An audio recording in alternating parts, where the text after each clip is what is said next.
You ask Tiger to solve. This deals with linear equations with one unknown. The final result is v equals -6. Let's solve it step by step. Simplify the expression. Expand the parentheses. Simplify the arithmetic. Multiply the coefficients. Group all constants on the right side of the equation. Subtract 40 from both sides. Group like terms. Simplify the arithmetic.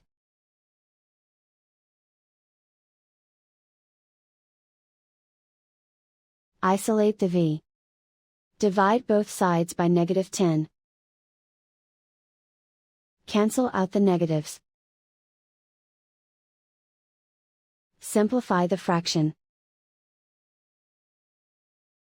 Move the negative sign from the denominator to the numerator.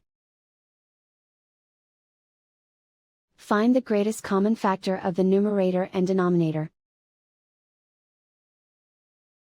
Factor out and cancel the greatest common factor. And so the final result is v equals -6.